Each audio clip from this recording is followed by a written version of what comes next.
Today, we're breaking down one of the most incredible corporate makeovers you'll probably ever hear about.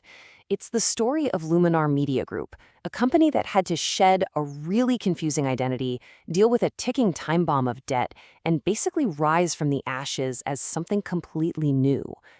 So let's just get right to it. How on earth does a company that sells wine and spirits completely flip the script and become a high-growth fintech firm?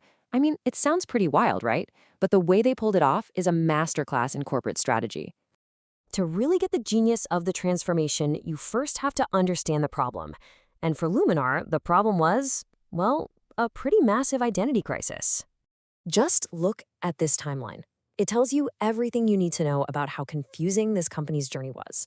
It started out in 2010 as Retail Spacey Gourmet. Then it became an entertainment company, then Luminar Media Group.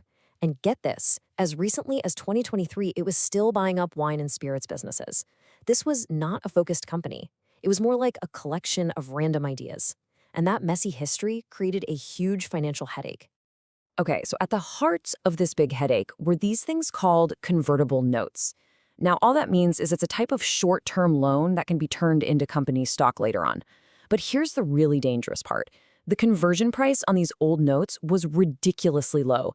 This meant a giant flood of super cheap stock could hit the market at any time, absolutely crushing the value for every other shareholder. It was, no exaggeration, a ticking time bomb. So, with that huge problem just hanging over their heads, the company needed a radical solution. Not just a new business plan, but a whole new reason for being. And that's where the fortune pivot comes in. They pulled this off with a really clever financial move called a reverse recapitalization. Now, in simple terms, what happens is a dynamic, growing private company, in this case a fintech firm called Fortune Co., merges into the existing public company Luminar. It's a way for the private company to go public super fast without a traditional IPO, and in the process, it completely transforms the public company. So here's exactly how it went down on May 24th, 2024. Step 1. Luminar gets rid of its entire wine and spirits business. Just spun it off. Gone. Step 2. The private fintech company Fortune Co. merges into that now empty public shell. And step 3, just like that, Fortune Co.'s high-growth business becomes the new engine of Luminar Media Group. It was like a complete corporate transplant. And this right here is the new face of the company. Fortune is what the new Luminar is all about. Their business isn't wine, it isn't entertainment. It's providing money, capital, to other businesses so they can grow. And talk about a night and day difference from the old company. Fortuna has a laser-focused, crystal-clear mission. They provide something called revenue-based financing, which is a super flexible way for businesses to get funding. And they specifically target small and mid-sized businesses with a real focus on helping out Latino and minority-owned companies that are often just ignored by the big traditional banks. All of a sudden, the company has a real purpose. So, the big question is, did this radical surgery actually work? Well, the numbers that came out next were honestly, they were staggering. This pivot didn't just work. It was like throwing gasoline on a fire. Here's the headline number that tells the whole story.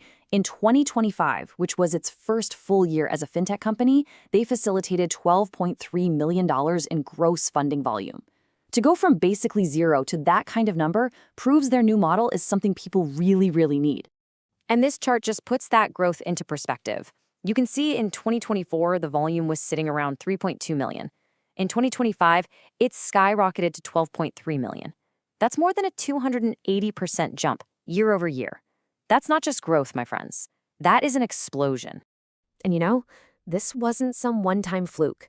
The new business model delivered 7 straight quarters of growth. That proves this operation is consistent, it's scalable.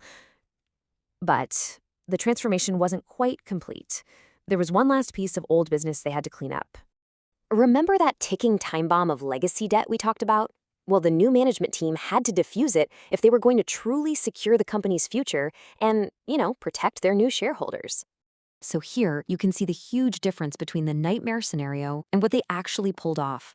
Those old notes could have created almost 40 million new shares, which would have completely swamped the market.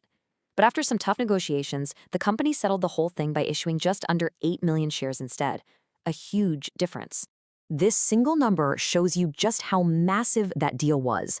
They cut down the potential dilution, that's the damage to existing shareholders' value, by nearly 80%. It was an absolute masterstroke of financial house cleaning. And hey, you don't have to take my word for it.